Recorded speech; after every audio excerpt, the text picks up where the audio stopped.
Air Force One is currently in international waters for the first time in history, flying over the recently renamed Gulf of America. President Trump chose the exact moment flying over the Gulf of Mexico to formally announce he would rename it, as promised, as the Gulf of America. And we're flying right over it right now. So we thought this would be appropriate.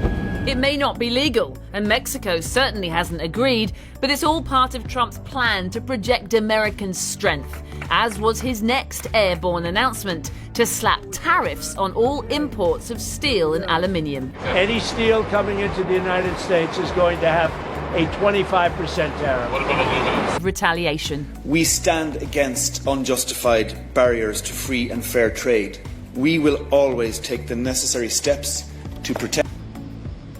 This will include immediate tariffs on $30 billion. The relationship between the United States and Canada has relied on strong trade partnerships with the European Union for years. These relationships have shaped global markets, created jobs, and built economic stability. But since the Trump administration announced a 25% tariff on steel and aluminum imports, the reaction from both sides has been anything but diplomatic, with Canada and the EU retaliating with their own economic weapons, sending shockwaves through the global economy. So, is this the beginning of an all-out trade war? Could the United States be pushing its allies into the arms of new economic partners? And most importantly, how does this impact the average American consumer? Trade wars are painful for everyone, negative for everyone, and that's something that you should do between friends. Pues vamos a esperar. Trump tried to justify the 25% tariff by arguing that the United States needed to reduce its dependence on foreign steel and aluminum. The reasoning was that these materials are critical to national security, making it dangerous to rely on other countries for supply. Now is the time for collaboration, not confrontation. Reaction against Trump's tariffs was swift, as was the threat of retaliation. We stand against unjustified barriers to free and fair trade. We will always take the necessary steps to protect. Under Section 232 of the Trade Expansion Act, the administration framed the tariffs as a way to protect military readiness and economic stability. The idea was that by strengthening domestic steel and aluminum production, the country would be in a better position to defend itself in times of crisis. But here is where things get complicated. The numbers tell a different story. The United States imports about 23% of its steel and nearly 80% of its aluminum. The biggest supplier of aluminum? Canada. One of America's closest allies was suddenly hit with a massive tariff, despite the fact that its metals have been crucial to U.S. industries for decades. Well, let's wait. With a cool head on this, we'll wait to see if anything is announced today, and from there, we will make our decisions. Even more concerning, U.S. aluminum production has been declining for years. In 2000, the U.S. produced 3.7 million metric tons of aluminum. By 2024, that number had fallen to just 6,7,0,0,0 metric tons. Instead of boosting American production, the tariffs risked making everything more expensive for industries that rely on imported metals. Canada did not take the tariff decision lightly. The Canadian government immediately condemned the move, calling it totally unjustified. This was not just a political dispute. Canadian steel and aluminum are not only used for manufacturing and construction, but are also essential to U.S. military operations. This will include immediate tariffs on $30 billion. For decades, Canada has supplied the United States with materials for defense, shipbuilding, and energy infrastructure. That made the tariff decision even more puzzling. Why would the U.S. target a key supplier for its own military and industry? And then came Canada's counterpunch. Instead of just imposing tariffs on steel, Canada struck back where it would hurt politically. They placed tariffs on bourbon whiskey, which directly impacted Kentucky, the home state of Senate Majority Leader Mitch McConnell. They also targeted Harley-Davidson motorcycles, a company that Trump had previously supported as an example of American manufacturing. On top of that, Canada added tariffs on denim jeans, hitting an iconic American industry. The message is clear. If the United States wanted to escalate this trade battle, Canada was ready to fight back. Well, the president is due to sign an executive order on those steel tariffs sometime this afternoon from the Oval Office, and then I think we can expect a retaliatory wave coming back towards the US, and then everybody, especially the EU, needs to brace for the next round of tariffs, which the president says is coming tomorrow or Wednesday, and which he is calling reciprocal tariffs that will be placed on against any and all countries, he says, that charge the US for its goods. As Canada prepares its response, the European Union is not far behind. EU leaders called the US tariffs unlawful and economically counterproductive. They made it clear that they would not allow the United States to dictate the terms of global trade without consequences. Any steel coming into the United States is going to have a 25% tariff. If Canada's retaliation was precise, the EU's was even bigger. European leaders, including German Chancellor Olaf Scholz and French President Emmanuel Macron, promised a swift and unified response. Much like Canada, they focused their counter-tariffs on products that would create economic and political pain for the United States.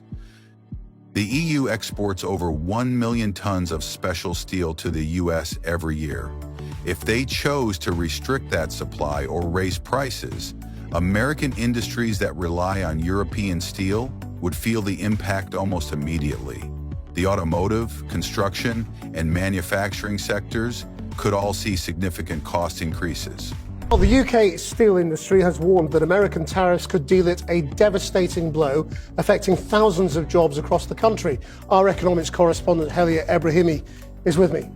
UK steel, about 40% of it, Krish, goes abroad, and while the majority goes to Europe, the second largest market is the US. And we're talking about high-value goods that goes to defence, to aerospace, and they're made in places like Sheffield, Rotherham, Hartlepool. These are areas that are politically important to Labour. They're well-paid jobs, which is why the industry has an expectation that the UK government will either step in to financially insulate them, or that they'll work out some kind of carve-out from the Trump administration. And remember, in Trump's first term, he launched the same steel tariffs. And fast forward a couple of years, and US steel was running at a massive premium to the rest of the world. The EU had already shown in 2018 that it was willing to fight back. In response to earlier US tariffs, they had placed tariffs on American whiskey, motorcycles, and orange juice. Now, they were preparing an even tougher stance, threatening to expand tariffs on US goods in multiple industries. If this were just a political battle, it might not seem like a big deal, but the reality is that these tariffs could have major consequences for the average American consumer. Premium to the rest of the world. That was very bad for American consumers, and Biden had to backtrack. Today, Krish, let me tell you that you saw metals prices in New York surging $800 over UK prices. Right, so tariffs are one bit of Trumponomics. What's the rest of it? How's it going?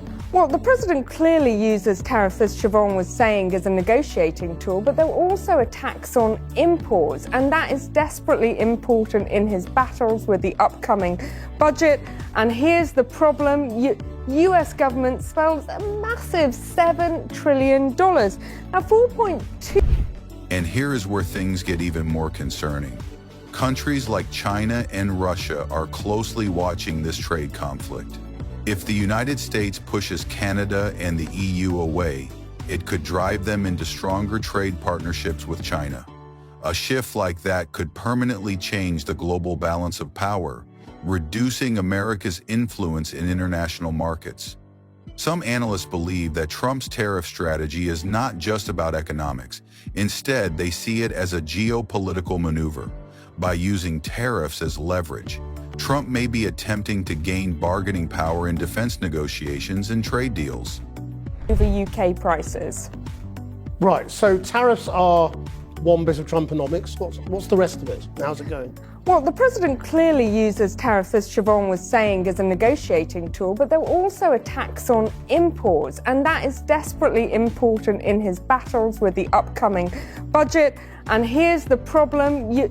US government spends a massive $7 trillion. Now, 4.2 trillion of that is mandatory. It's Social Security, it's Medicaid, it can't be touched. Another $1 trillion or so is the national credit card debt interest bill. That leaves about $1.8 trillion. That's the kind of stuff Siobhan was talking about, Elon Musk setting his sights on. But about half of that is defense. Now, finding a way to make all of these numbers add up is, exposes another economic fact, one that... Despite the growing backlash, Trump showed no signs of backing down. On February 10th, he signed a proclamation reinforcing his commitment to the 25% tariffs on steel and aluminum. His decision signaled that he was willing to stay the course, no matter how many allies push back. The question now is whether his risks will pay off or create lasting damage to America's trade relationships. Perhaps.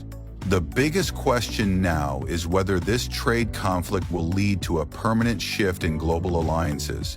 Could Canada and the EU move away from the United States in favor of new economic partners? Could these tensions push them into stronger ties with China, Latin America, or other global powers? Some experts argue that if the US continues down this path, it risks isolating itself from the global economy. So far, Trumponomics seems to just be absolute love of tariffs. And as a card-carrying economist, I'm not such a fan of that approach. Tariffs are already adding a little bit to inflation, and each new wave of them will add even more, which is exactly the opposite, of course, of what President Trump was elected to do. But I suppose he thinks it's going to raise a lot of money for him to spend, which can that alleviate things in any way? It's going to raise some money, but don't worry, that money's going to be spent. It's going to be spent several times over. There's trillions of dollars of tax cut proposals. The other thing is you might think it's going to help people who have jobs in manufacturing, and it will help some of them. If you make steel, the tariffs probably help you. But if you make cars or you're in the construction industry, the tariffs are going to hurt you because they're raising the price of one of the... Canada and the EU may start building deeper trade agreements with each other, reducing their dependence on the United States. If that happens, America's dominance in international trade could weaken significantly. Will the Trump administration back down? Based on history, it seems unlikely. Trump views these tariffs as a way to force better trade deals for the United States. But if Canada and the EU refuse to give in, the United States could find itself in an economic standoff with some of its closest allies. Given all these, will the U.S. continue down a path of economic isolation, or will diplomacy restore these critical alliances? Inputs to your business. So, there is no other way of looking at it than this is going to do more damage than good to America. Yeah, I think you're going to get less imports and they're going to be more expensive. You're going to get less exports. And for every job there is in the steel industry, there's about 80 or 90 jobs in industries that use steel. And every one of those 80 or 90 jobs will be hurt. Kindly share your opinions in the comments section and don't forget to like and subscribe for more videos.